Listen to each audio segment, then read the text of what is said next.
Bonjour à tous et à tous, bienvenue sur cette deuxième journée du Salon Go, Salon de la création et reprise d'entreprise, 13e édition.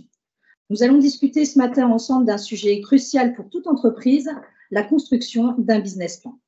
Alors au cours de cette présentation, nous allons explorer les éléments essentiels d'un business plan, comprendre pourquoi il est indispensable et découvrir comment le structurer efficacement pour convaincre investisseurs et partenaires. J'ai le plaisir d'animer ce webinaire avec Céline Della Libera, conseillère entreprise à la Chambre des métiers. Et moi-même, Carole Cuisinier, conseillère à la création reprise d'entreprise à la Chambre de commerce de la CCI de la Moselle. Alors, nous allons vous inviter à poser vos questions via le chat qui est à votre disposition. Vous allez voir s'il s'agit des deux petites bulles avec un point d'interrogation qui est en haut de votre écran. Donc, n'hésitez pas à poser vos questions tout au long de cette intervention. Et puis, bien sûr, nous y répondrons à la fin de cette présentation. Donc, soyez nombreux à poser vos questions. On est là ce matin ensemble pour y répondre. Je vous précise aussi également que cette visioconférence est enregistrée et que vous pourrez la retrouver très prochainement sur les chaînes YouTube de la Chambre de commerce et de la Chambre des métiers. Alors, sans plus attendre, nous allons parler de justement notre sujet favori, construire son business plan, mode d'emploi. Et donc, je vais laisser la parole à Céline pour nous parler de tout ça.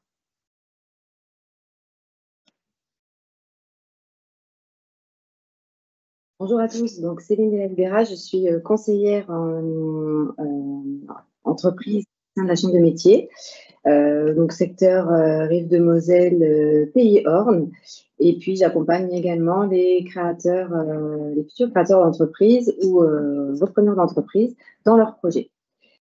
Alors, donc on va démarrer. Donc le business plan, c'est quoi et ça sert à quoi et pourquoi il est essentiel de le réaliser. Donc, on l'appelle également un plan d'affaires. C'est un outil indispensable pour commencer à mettre en forme et à concrétiser votre projet de création ou de reprise d'entreprise. Donc, c'est là toute l'importance et la nécessité pour le porteur de projet de bien réaliser cette étude en amont du démarrage de l'activité. Donc, c'est important pour le porteur de projet lui-même, mais c'est également tout aussi important pour l'ensemble des partenaires ou acteurs économiques extérieurs à qui le projet devra être présenté. Donc, ne l'oubliez pas, il faut convaincre son interlocuteur que ce projet est réalisable.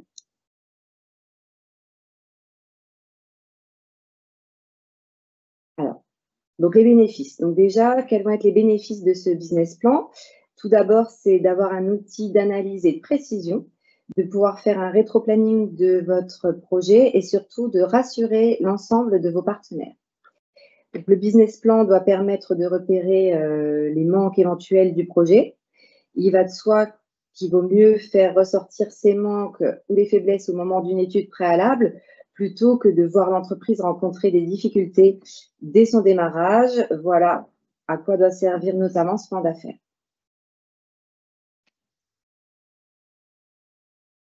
Alors, nous venons de voir toute l'importance de pouvoir rassurer les partenaires. Justement, je vais vous les présenter. Donc, qui vont être vos différents partenaires? Donc, il va peut-être y avoir des associés, donc notamment pour entreprendre dans des projets importants. On va avoir besoin de s'appuyer sur les compétences variées de toute une équipe d'associés. Donc, c'est peut-être une des composantes clés de la réussite de votre projet. Ensuite, il va y avoir les banques.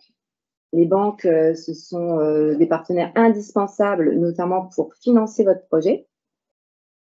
Il va y avoir également les fournisseurs, mais également des éventuels financeurs qui pourront prendre part à votre projet pour vous aider à vous lancer. Ils prennent part dans ce projet en vous donnant une béquille plus solide et avoir plus de poids pour vos partenaires et notamment les banques. Alors, Carole, maintenant, on va vous présenter comment structurer ce business plan. Carole? Oui, merci Céline. Donc, effectivement, maintenant que Céline vous a présenté pourquoi il fallait faire un business plan et pour qui il faut le faire, ce fameux business plan, on va regarder ensemble justement comment le structurer et quels sont les indispensables qu'il faut notamment noter dans un business plan. Donc, pour bien structurer votre business plan, il doit comprendre différentes parties qui sont toutes aussi importantes les unes que les autres. On verra qu'une des premières parties la plus importante, c'est qu'avant de parler du projet en lui-même, il est important que vous parliez de vous et de votre équipe. On le détaillera par la suite. Ensuite, n'hésitez pas à indiquer des informations concernant votre projet et notamment donner des détails par rapport à ce que vous souhaitez faire. On va aussi le voir par la suite. La troisième partie qu'on va retrouver dans un business plan, c'est le marché. Donc là, à ce moment-là, on vous expliquera un petit peu justement, Céline vous expliquera un petit peu ce qu'on entend par marché. Et puis, bien sûr, une fois que vous aurez expliqué votre marché, détaillé votre marché, eh bien, vous, notamment, vous donnerez des informations sur votre stratégie commerciale et vous expliquerez justement comment vous allez pouvoir vendre votre produit et votre service en fonction de votre marché. La cinquième partie qu'on retrouve en fait dans un business plan, ce sont les moyens de production. Et oui, on ne peut pas forcément mettre en place une stratégie commerciale s'il n'y a pas de moyens de production au démarrage. Donc là aussi, on vous expliquera un petit peu qu'est-ce qu'on entend par moyen de production. La sixième partie, eh bien, c'est le fameux dossier financier qui va traduire en termes financiers l'ensemble des informations que vous aurez notées dans votre business plan et nous l'évoquerons également lors de cette intervention. Et puis la petite septième partie, c'est forcément les annexes. Parce qu'il y a toujours des annexes en fait à un document et donc qui peuvent être des annexes qui peuvent être importantes. Donc ça, on le verra par la suite. Mais commençons déjà par le premier indispensable donc, du business plan, vous et votre équipe. Donc dans vous et votre équipe, qu'est-ce qu'on souhaite que vous indiquiez dans ce dossier?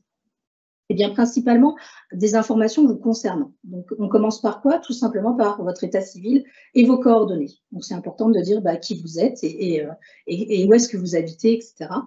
Notamment pour après vous faire recontacter par les différents interlocuteurs qui vont regarder votre business plan. Ensuite, parler de votre situation personnelle. Situation personnelle, c'est-à-dire familiale. Est-ce que vous êtes marié? Est-ce que vous êtes célibataire ou patrimonial? Propriétaire, locataire? Ça peut aussi avoir un impact sur certains interlocuteurs qui vont notamment s'intéresser à votre situation personnelle. Ensuite, n'hésitez pas à donner le maximum d'informations concernant votre parcours professionnel. Et oui, vous avez eu un parcours tout au long de votre vie et donc il est important de le détailler, d'expliquer un petit peu ce que vous avez fait et notamment de valoriser les différentes compétences que vous avez pu acquérir tout au long de votre parcours professionnel. Qu'est-ce qu'on entend par compétences? Compétences techniques, vous êtes peut-être un très bon technicien dans votre domaine, vous savez gérer votre projet, vous avez un très bon savoir-faire. Vous avez peut-être aussi des compétences en gestion. Vous avez peut-être eu un poste où vous aviez à gérer certaines choses, que ce soit aussi bien de la gestion de planning ou de la gestion financière. Vous avez peut-être aussi développé des compétences commerciales. Vous êtes peut-être un très bon vendeur ou un très bon marketeur, ou vous avez aussi également d'autres compétences qu'il ne faut pas hésiter à indiquer. Vous indiquerez aussi dans le business plan éventuellement les formations que vous avez faites, les formations peut-être professionnelles qui vous ont amené à un diplôme ou autre, ou éventuellement des formations qui sont à venir et que vous envisagez de faire en amont de votre projet. N'hésitez pas aussi à expliquer ou à donner des informations sur toutes les expériences qui sont valorisables dans un projet entrepreneurial. Vous avez peut-être été à la tête d'une association, trésorier, secrétaire, etc. Vous avez peut-être été un coach sportif au sein d'une équipe de foot. Donc, n'hésitez pas aussi à donner toutes ces informations qui font de vous ce que vous êtes et qui vous valoriseront auprès de vos interlocuteurs. Enfin, dans vous et votre équipe, n'hésitez pas à parler des motivations qui vous poussent aujourd'hui un petit peu à vous lancer justement dans l'entrepreneuriat. Alors, on a parlé de vous, mais ça va aussi pour les membres associés qui vont être notamment avec vous et votre équipe. Donc, donnez toujours le maximum d'informations, détaillez qui vous êtes, ce que vous faites et ce qui vous pousse aujourd'hui à entreprendre.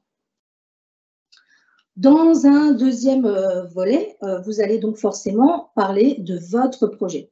Donc, ce qui va intéresser notamment les interlocuteurs, ce qui est indispensable à noter dans votre business plan, c'est notamment la nature détaillée de votre activité. Qu'est-ce qu'aujourd'hui vous souhaitez faire?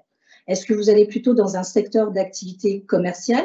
Est-ce que vous allez plutôt dans un secteur d'activité de prestation de services ou artisanale?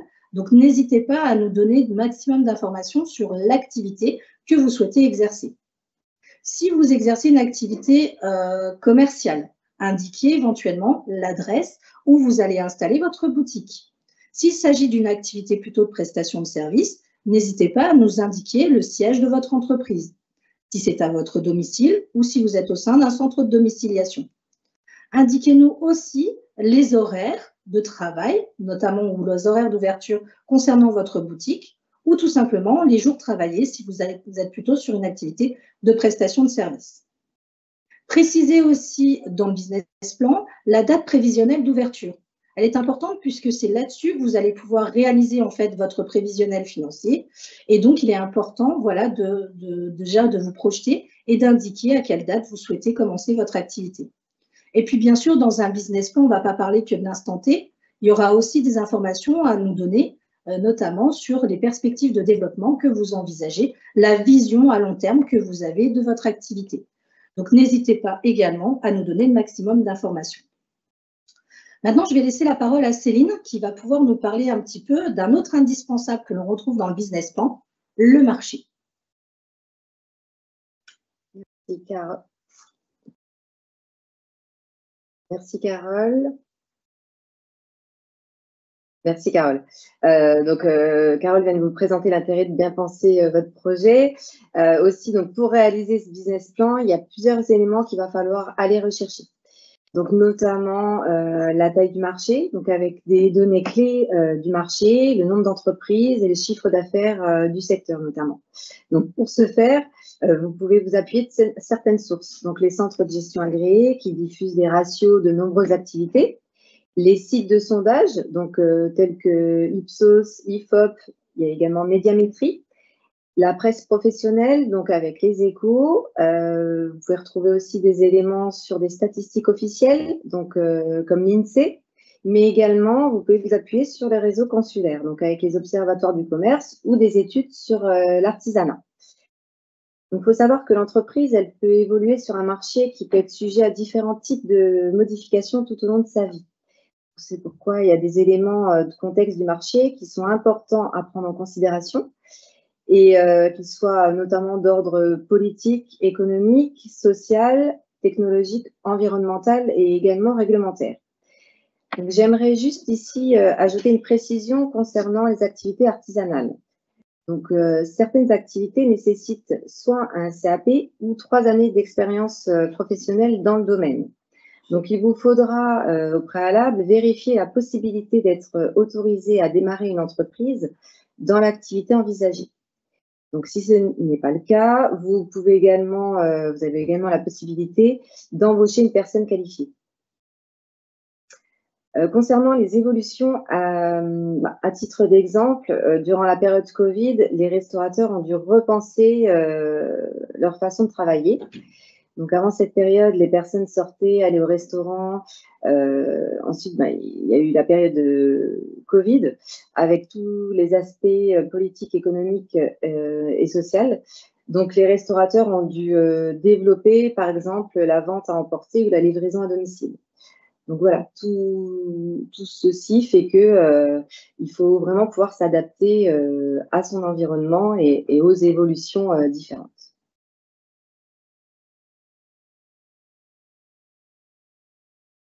Alors, un autre point essentiel, donc l'étude de la clientèle. Donc, notamment, donc, ça va être la typologie des consommateurs, donc l'âge, sexe, catégorie socio-professionnelle.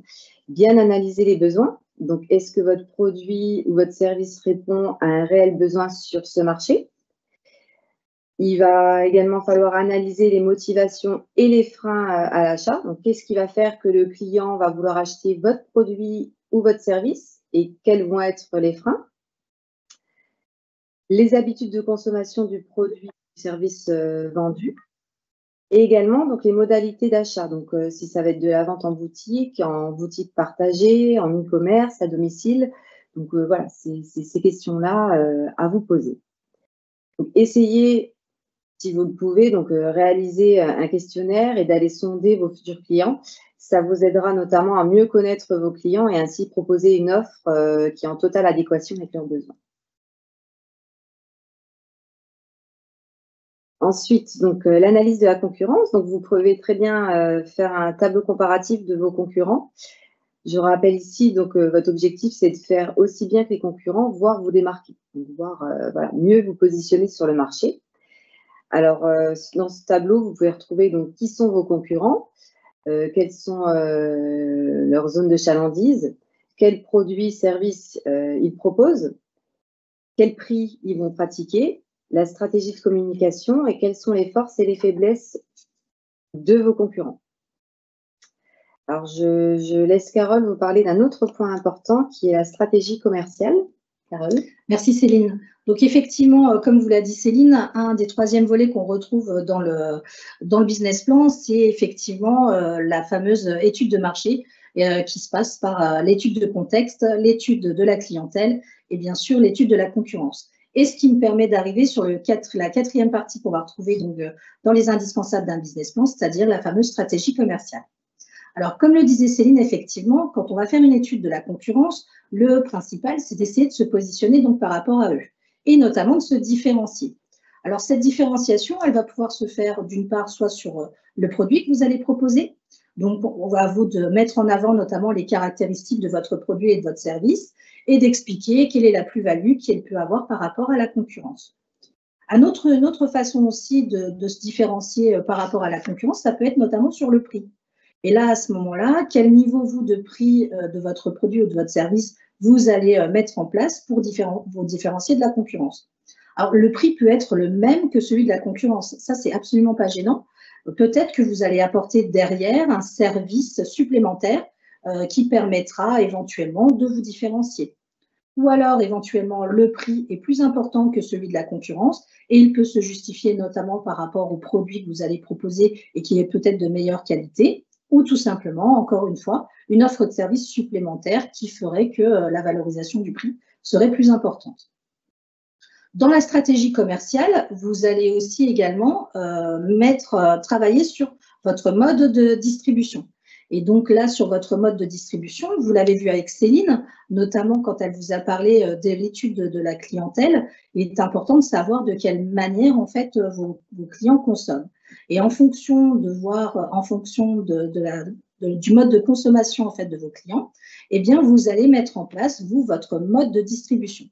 Vous savez comment ils consomment et par quels canaux ils passent, et donc à ce moment-là, vous allez valoriser vos canaux de distribution en faisant peut-être, pourquoi pas, de la vente en direct, si vous avez une boutique, ou pourquoi pas par le biais d'intermédiaires, si on est sur de la prestation de service. Et si vous vous adressez plutôt à un public assez jeune et très connecté, on va dire, pourquoi pas de la vente sur Internet ou les réseaux sociaux. Ensuite, la dernière stratégie commerciale que vous allez donc évoquer dans votre business plan, c'est votre stratégie de communication. Vous connaissez vos clients, vous savez comment ils achètent, de quelle manière ils vivent, etc. Vous connaissez quels sont leurs besoins et donc vous allez communiquer notamment sur votre offre de la manière la plus captable possible.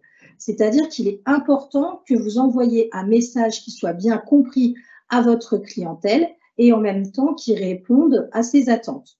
Donc, vous allez véhiculer un message qui soit clair, distinct et qui va aussi permettre à votre clientèle de bien comprendre ce que vous souhaitez faire avec eux. Alors, ce message, vous allez le véhiculer sur différents canaux. Il faudra qu'il soit identique, aussi bien sur un flyer que sur un réseau social ou tout simplement sur un site Internet. Faites-vous connaître, mettez des actions en place et ces actions, de toute façon, vous allez les mettre tout au long de la vie de votre entreprise, pas seulement au moment du démarrage de l'activité.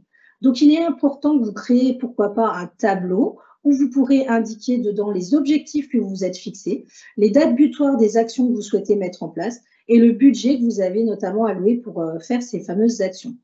Le principal, c'est vraiment d'expliquer à vos interlocuteurs, vos financeurs ou autres, que vous avez déjà une stratégie qui est en place et que vous savez comment vous allez vendre, comment vous allez communiquer, à quel prix vous allez vendre votre produit et notamment comment va être votre produit et votre offre. Voilà, donc ça, c'est vraiment dans cette partie-là, les indispensables du fameux business plan. Je vais maintenant laisser la parole à Céline, qui va aussi vous parler d'un autre point essentiel, et notamment les moyens de production. Céline, je te laisse la parole. Merci, Carole. Alors, quels sont les moyens nécessaires à l'exercice de votre activité? Donc, notamment, ça va passer par les locaux où vous allez exercer votre activité. Donc, est-ce que vous allez avoir besoin d'un local, d'un bureau en pépinière d'entreprise, à domicile, chez vous ou chez le client directement? Quels sont donc les moyens matériels? Alors, c'est tout ce dont vous allez avoir besoin pour démarrer votre activité. Donc, listez vos besoins en matériel, faites des devis, ça va vous aider déjà à budgéter votre projet. Les licences ou les brevets, donc parfois il vous faut des brevets ou des licences pour pouvoir exercer votre activité, donc renseignez-vous au préalable. Les moyens humains également, donc combien de personnes vous allez avoir besoin pour démarrer et lancer votre activité. Voilà, est-ce que vous êtes à même de vous occuper aussi bien du commercial, de l'administratif, du service après-vente, ou est-ce que vous allez avoir besoin de vous entourer d'une équipe? Et puis également les fournisseurs et les sous-traitants.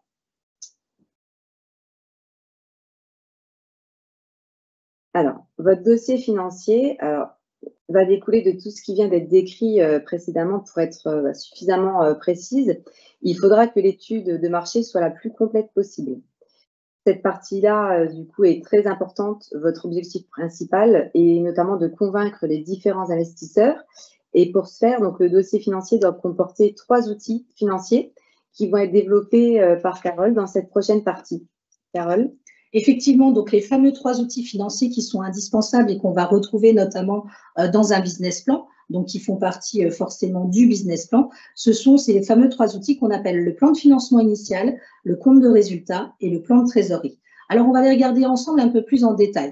Alors, attention, encore une fois, on vous les a fait de manière assez simpliste.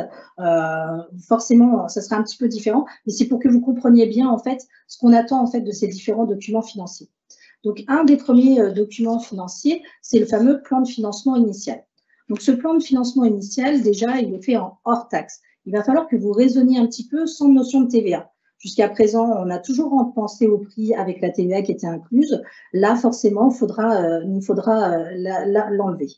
Alors, dans un plan de financement initial, qu'est-ce qu'on retrouve? C'est tout simplement un tableau où sur la partie de gauche, on va retrouver l'ensemble des besoins. Donc, ça correspond un peu aux moyens de production dont vous parlez, Céline. Donc, on va retrouver notamment tout ce qui est utile pour la réalisation en fait, de votre activité. Et puis, on va retrouver, pourquoi pas aussi, des frais d'enregistrement, des frais d'immatriculation, un petit peu de trésorerie, du stock de marchandises, enfin voilà, des véhicules, du matériel productif, etc. Et sur la partie droite, en fait, on va retrouver notamment les ressources. Et les ressources, en fait, sont là pour couvrir les besoins. Donc, les ressources, dans un premier temps, c'est le fameux petit cochon, ce sont vos fonds propres. Donc, c'est l'apport que vous allez pouvoir mettre dans le cadre de votre projet. En règle générale, souvent, les investisseurs demandent à ce que vous, à titre personnel, vous investissiez au moins 20% du montant global des besoins qui sont nécessaires à la réalisation de votre activité. Si vos fonds propres ne sont pas suffisants, donc vos fonds propres, ça va être votre apport personnel si notamment vous êtes une entreprise individuelle, ou c'est le capital de votre entreprise ainsi que les comptes courants d'associés si vous êtes plutôt sous la forme d'une société. Si ces fonds propres ne sont pas suffisants, à ce moment-là, vous allez faire appel à vos fameux investisseurs. Et c'est là où il va falloir les séduire par tout ce que vous avez expliqué au préalable dans votre business plan pour permettre justement d'avoir un plan de financement initial qui soit à l'équilibre. Et donc, du coup, ce plan de financement initial permettra de répondre à cette question.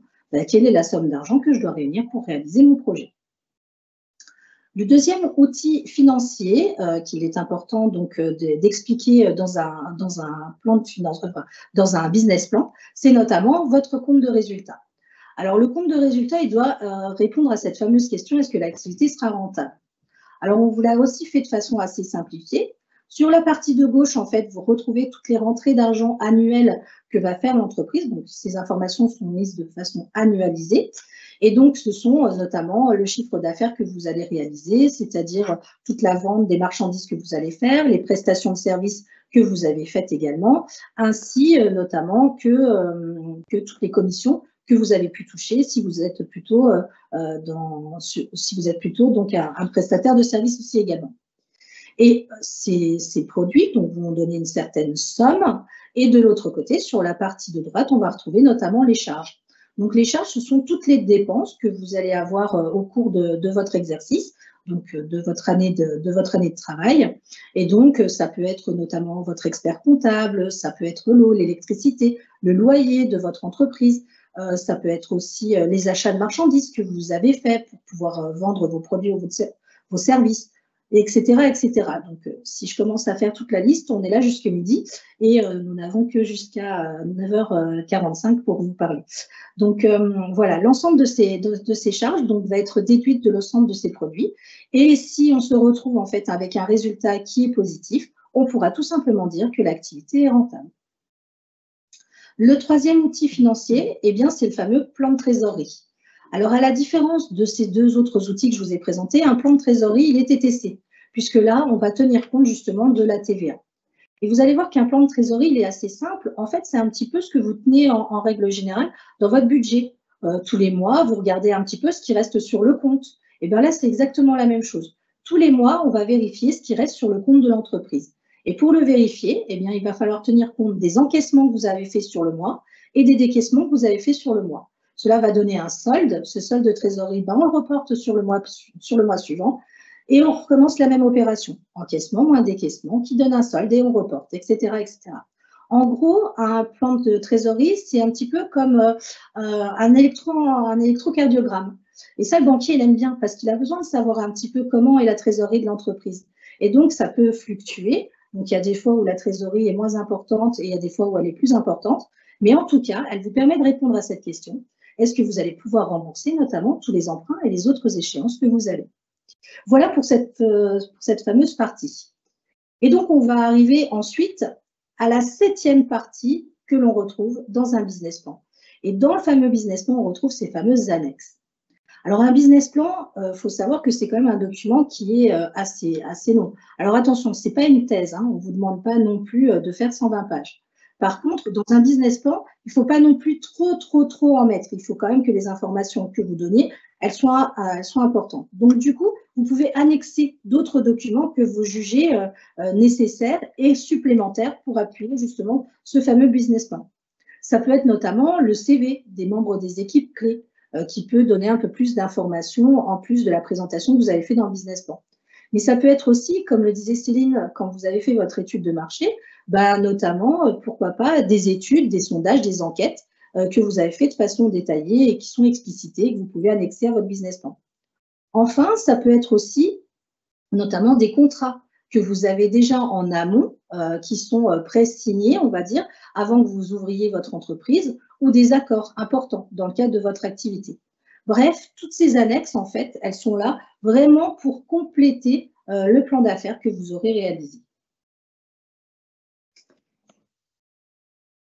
Alors, maintenant, nous allons parler forcément d'un autre outil indispensable, et ça, Céline pourra mieux le faire que moi. Il s'agit donc de l'executive summary. Raconte-nous tout, Céline. Merci, Carole. Alors, du coup, voilà, c'est un autre indispensable qui ne fait pas partie du business plan, mais qui a toute son importance. Il s'agit donc de l'executive summary. En clair, c'est une fiche synthétique de présentation de votre projet. Donc, un business plan, en moyenne, c'est une quarantaine de pages. Et l'idée ici, c'est de donner envie à votre interlocuteur de parcourir votre business plan.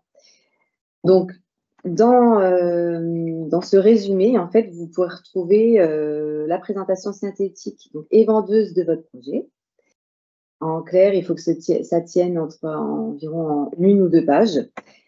C'est donner envie donc, à l'interlocuteur de poursuivre sa lecture au-delà de l'executive summary, s'intéresser à votre projet. Et puis surtout, votre lecteur doit comprendre immédiatement de quoi il est question. On appelle ça l'instant dit de découverte. Donc voilà, l'objectif, c'est que il soit votre interlocuteur ou le partenaire ait envie en fait de découvrir et de parcourir votre business plan qui fait 40 pages. Merci Céline. Alors, on va vous donner maintenant 5 conseils pour réussir votre business plan. En gros, votre business plan, comme vous l'a dit Céline, il doit être convaincant. Et donc, pour cela, votre business plan, eh bien, il va devoir être complet. Interdit d'avoir des blancs dans certaines parties du business plan. Donc, il faut bien qu'on ait nos 7 parties, ou en tout cas nos 6 parties qui se retrouvent dans le business plan.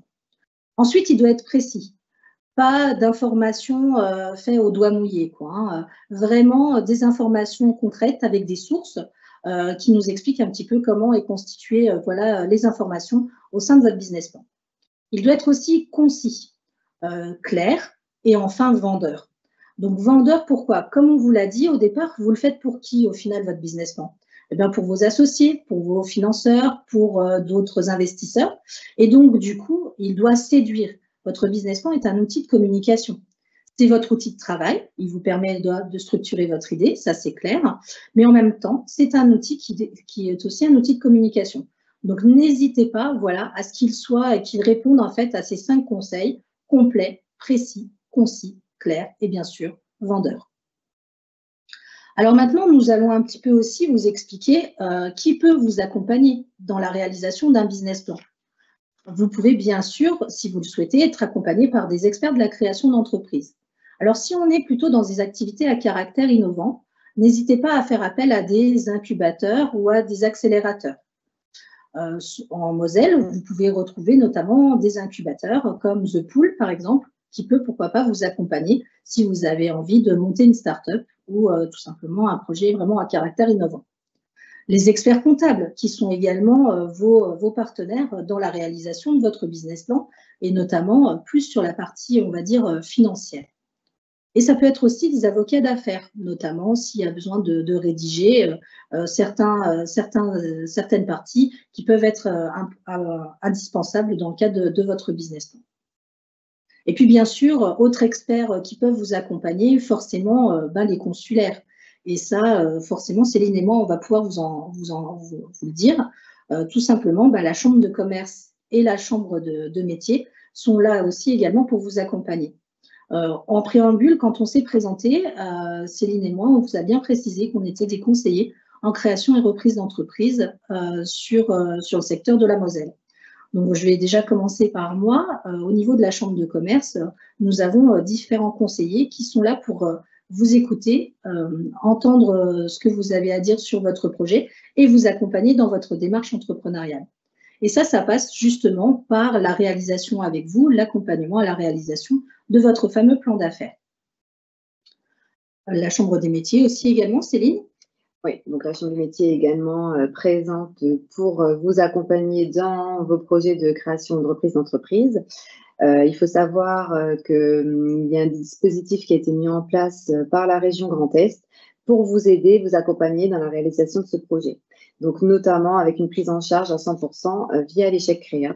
Voilà, vous pourrez nous demander conseil voilà, pour justement pouvoir délivrer l'échec créa et pouvoir avoir un accompagnement entièrement pris en charge. Donc, l'objectif, c'est qu'on vous accompagne à l'élaboration du business plan et également du prévisionnel financier pour pouvoir mener à bien votre projet. Donc, n'hésitez pas à nous contacter pour prendre rendez-vous avec nous. Voilà, on se fera un plaisir de vous accompagner dans votre projet de création de reprise d'entreprise. Donc, effectivement, n'hésitez pas, nous sommes avec vous pour vous aider à construire votre business plan et puis à vous expliquer voilà, quel est le bon mode d'emploi pour pouvoir le réaliser. Donc, vous avez les coordonnées de la chambre de commerce et de la chambre des métiers qui s'affichent à votre écran. Nous sommes là, bien sûr, pour répondre à l'ensemble de vos questions. Et comme on vous le précisait, donc comme Céline vous l'a précisé, en termes d'accompagnement, aujourd'hui, il y a différents dispositifs qui sont mis en place. On a fait un petit focus sur l'échec créa parce qu'aujourd'hui, si vous êtes demandeur d'emploi, jeune de moins de 30 ans, ou si vous êtes dans un dispositif de démission reconversion, vous pouvez être accompagné via le dispositif chèque créa. Si vous ne rentrez pas dans ce cas de figure, il y a d'autres dispositifs d'accompagnement qui peuvent être mis en place. De toute façon, le principal, c'est de venir nous rencontrer, nous parler de votre projet. Vous ne bloquez pas par rapport à ça, on trouvera toujours ensemble des solutions. Donc, je vais passer maintenant aux questions. Je vois qu'il y a eu quand même quelques petites questions pendant qu'on faisait notre intervention. Donc, je vois que le sujet vous plaît. Écoutez, tant mieux, c'est très bien. Donc, on va commencer donc par la première question, qui n'est pas forcément vraiment une question. Bonjour Charles Jean-Paul. Je suis contente que vous soyez présent à cette petite présentation. Effectivement, vous êtes une personne qui a participé chez nous au stage 5 jours pour entreprendre. Et donc là, aujourd'hui, vous me demandez si on dispense des modules complémentaires, notamment sur les nouvelles technologies, introduction progressive, par exemple, à l'IA. Comme ça, je ne peux pas vous répondre, mais nous avons notre service numérique au sein de la CCI qui pourra éventuellement peut-être vous dire s'il y a des formations de ce type qui peuvent exister. Et puis, écoutez, ça sera avec plaisir qu'on vous retrouve peut-être vendredi au salon pour se rencontrer peut-être en présentiel et pour échanger un petit peu. Donc, je rappelle quand même que le Salon Go se déroule en présentiel le 22 novembre, donc dans les locaux de la Chambre des métiers et de l'artisanat.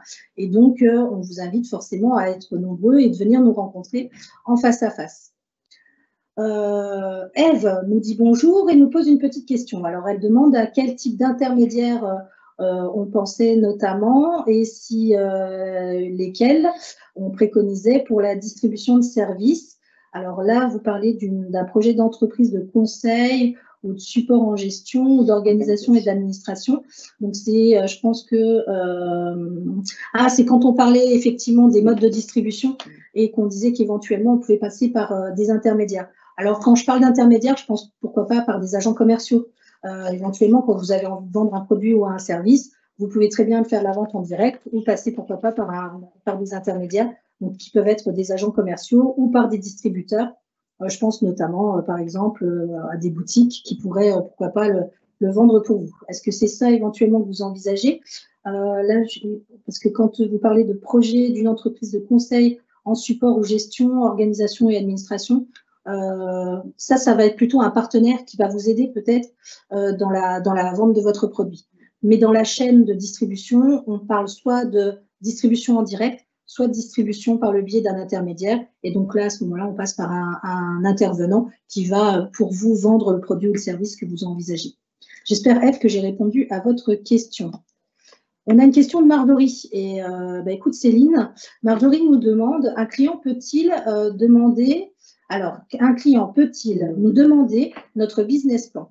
Est-il conseillé ou non de le rendre visible ou lisible ou la fiche exécutive summary?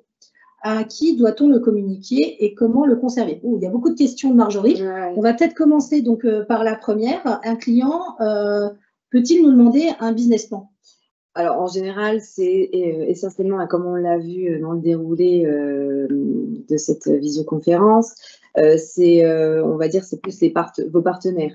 Donc, ça va être essentiellement vos fournisseurs, les banques, les associés, enfin, voilà. C'est rare quand même qu'un client vous demande votre business plan, puisque votre business plan, en fait, c'est, comme on l'a vu, ça vous permet de rassembler votre projet de création de reprise d'entreprise. Donc, c'est exclusivement tourné vers vos partenaires et nous, vos clients. Est-il conseillé ou non de le rendre visible ou lisible?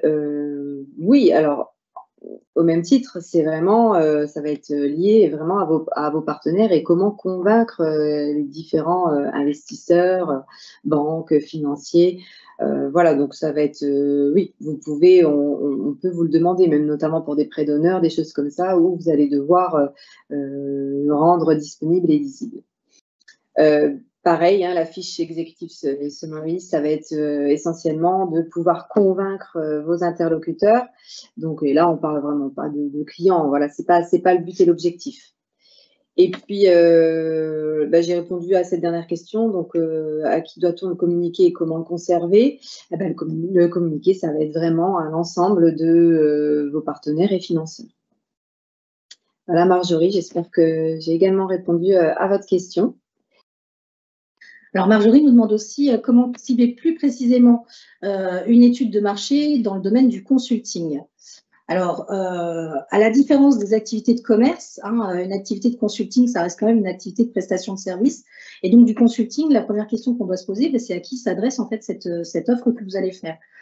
Si on s'adresse plutôt à un public de professionnels, faire une étude de marché avec une enquête, ça va être un petit peu compliqué. Je ne vois pas en fait distribuer vos enquêtes aux différentes entreprises. Là, il faudra plutôt réfléchir dans les activités de consulting à voir justement quel est votre cible client et rechercher un petit peu à identifier vos clients et notamment les moyens ou les besoins qu'ils ont. Savoir est-ce que c'est ponctuel, est-ce que c'est quelque chose qui est récurrent, est-ce que ça passe par appel d'offres, etc. Quand on est dans une activité de consulting, ça reste quand même une activité de prestation de service. Donc, le principal aussi, c'est de intensifier en fait votre réseau. Plus vous serez visible au sein de votre réseau professionnel, plus à ce moment-là, vous arriverez à cibler au mieux en fait votre clientèle et répondre à ses besoins. Voilà Marjorie. On a Olivier qui nous pose une question, Céline. Oui, donc bonjour Olivier. Donc oui, alors pour les différents modèles de business plan, en fait, nous, on travaille avec une trame bien précise. Donc voilà, en fait, on s'adapte à vos différents projets. Voilà, il n'y a pas de modèle pour différentes activités, mais effectivement, on va travailler avec vous sur votre projet de création de reprise et notamment avec l'élaboration du business plan en fonction de votre activité. Alors, je rebondis aussi. Nous avons donc au sein de la Chambre de commerce un outil qui s'appelle CCI Business Builder. Je vous invite tous éventuellement à vous rendre sur votre moteur de recherche Google et à taper CCI Business Builder. J'ai un accent anglais au couteau. Et donc, n'hésitez pas. C'est un outil donc, du réseau des chambres de commerce qui a été créé par le réseau des chambres de commerce. Et vous avez la possibilité déjà d'appuyer votre réflexion et de commencer à construire votre business plan, Olivier. Donc, vous verrez, il est assez précis. Comme le disait Céline, au sein de la chambre de métier, ils ont un modèle type avec une trame. Et nous, on l'a aussi également de manière plutôt dématérialisée avec notre fameux outil CCI Business Builder, qui est vraiment un outil de construction et d'appui à la réflexion dans le cadre de votre business plan. Il y a Kofi qui nous dit merci pour la présentation. Bah, écoutez, Kofi, ça nous a fait très plaisir si vous êtes ravis de cette présentation. Et vous nous dites quel est l'âge limite pour bénéficier du chèque créa client. Alors, il faut avoir moins de 30 ans pour pouvoir bénéficier d'un chèque créa. Et au-delà, que se passe-t-il? Eh bien, si vous ne répondez pas aux autres critères qui sont notamment le fait d'être demandeur d'emploi ou salarié en démission-reconversion, dans un dispositif de démission-reconversion, vous ne pouvez pas bénéficier à ce moment-là du dispositif des chèques créa de la région Grand Est. Rassurez-vous, Kofi, il y a d'autres dispositifs. On ne va pas vous en parler là parce que le sujet reste quand même basé notamment sur la construction du business plan. Mais en tout cas, vous pourrez peut-être via d'autres visioconférences ou tout simplement en venant au Salon Go le 22, vendredi, avoir rencontré des professionnels, des experts qui pourront vous dire éventuellement de quel dispositif vous pouvez bénéficier dans le cadre de votre activité et de votre projet, en termes d'accompagnement. Alors, est-ce qu'on a d'autres questions? Ah oui, dans la conversation, on a Michel. Michel, alors je te la lis, Céline. On a Michel qui nous demande, est-ce que le business plan se fait sur Word ou sur PowerPoint? Le business plan, alors ça, essentiellement c'est sur Word. Voilà, un business plan, on va travailler sur Word. C'est ça, tout à fait. Donc, un business plan, en fait, c'est du Word et du Excel. En gros, on dit toujours qu'un business plan, c'est 80% de Word et c'est 20% d'Excel, puisque vous avez la partie financière. Après, un PowerPoint, ouais, pourquoi pas plutôt sur l'executive summary. Là, à ce moment-là, votre PowerPoint avec vos 2 slides, c'est suffisant. Enfin, voilà, c'est très bien pour expliquer en détail. Après, forcément, quand vous allez présenter votre business plan, vous allez souvent l'envoyer à votre banque, notamment pour avoir les informations, et vous pourrez faire votre présentation orale avec notamment votre executive summary que vous pourrez faire sous la forme, pourquoi pas, d'un PowerPoint. Est-ce qu'on a encore d'autres questions? Pas d'autres questions dans le chat? Profitez, on est encore là une petite minute pour pouvoir vous répondre si vous le souhaitez. Et puis, de toute façon, vous allez nous retrouver vendredi en présentiel au sein de la Chambre des métiers et de l'artisanat, où vous aurez la possibilité de nous rencontrer en chair et en os. Et vous pourrez donc nous poser également encore d'autres questions. Eh bien, s'il n'y a plus de questions, déjà, on vous remercie. On vous remercie tous pour votre participation active. Et puis, dites-vous qu'on n'était qu'à la 2e journée du Salon Go, donc il n'est pas fini. Vous pouvez encore assister à de nombreuses visioconférences sur des sujets qui sont très variés. N'hésitez pas à regarder le programme sur www.salon-go.fr. Et encore une fois, n'hésitez pas à venir nous rencontrer donc ce vendredi, le 22 novembre. Le salon est ouvert en présentiel au sein de la Chambre des métiers et de l'artisanat de 9h à 17h. Donc, venez nombreux, on sera ravis de pouvoir échanger avec vous sur l'ensemble de vos projets et répondre à d'autres questions. Il nous reste quoi, Céline, à souhaiter à tout le monde une excellente continuité dans leur projet. Et puis, bien sûr, un très bon salon. À bientôt. Au revoir. Au revoir.